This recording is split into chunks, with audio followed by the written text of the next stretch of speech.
مولانا ایک بہن نے ہمیں سوال بھیجا ہے کہ ہمارے پاس کافی سرمایہ ہے، میرا میاں کسی طور پر حج پر جانے کے لیے آمادہ نہیں ہے، جبکہ ہر طرح کی فراخی اور سہولت دستیاب ہے، تو کیا میں اس صورت میں اپنے باپ یا بھائی کے ساتھ میاں کے میاں کرنے کے باوجود حج کر سکتی ہوں؟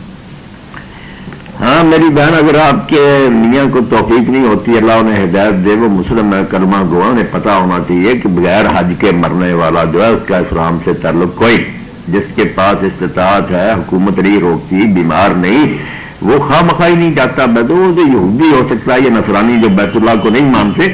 ان مسلمانوں سے تو مشرک ہی اچھے تھے، وہ بت ضرور پوچھتے تھے، مگر کعبے کا بہت ادب کرتے تھے، طواف کرتے تھے، حج کرتے تھے، عمرے کرتے تھے، کعبہ کی عزت کرنے کی وجہ سے بچے ہوئے تھے، اسی لیے اللہ نے ابابیلوں کے ذریعے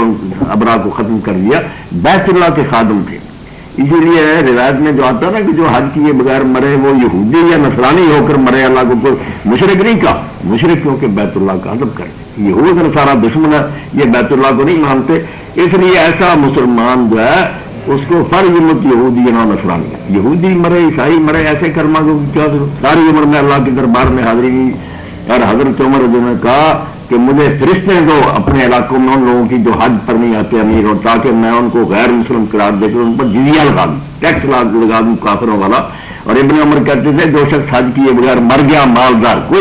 اس کے جنازے پر 3 مرتبہ قسم کھا کر کرو کہ یہ مسلمان نہیں مرا، تمہاری قسم سچی، تم جھوٹے نہیں ہو، کوئی مسلمان نہیں۔ اللہ ہدایت دے، کوئی مجبوری نہیں، بیت اللہ نہیں جاتے،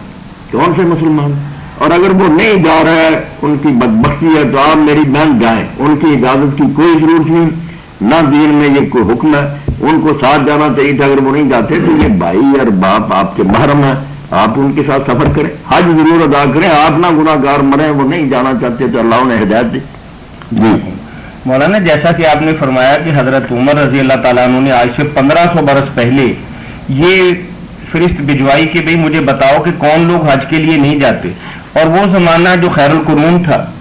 اور اس کے ساتھ ملا ہوا تھا، تو آج کل تو ایک بہت بڑی تعداد جو ہے وہ حج پر جانے کے لیے کسی طور پر آمادہ نہیں، جبکہ اللہ تعالیٰ نے سارے ذرائع اور وسائل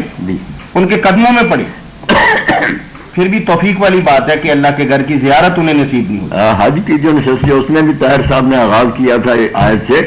تو یہی ہے کہ اللہ کہتا ہے حج فرض ہے، جواز ہے، وَمَنْ كَفَرَ فَإِنَّ اللَّهَ غَنِيٌّ عَنِ الْعَالَمِينَ، جو نہیں مانتے اس حکم کو،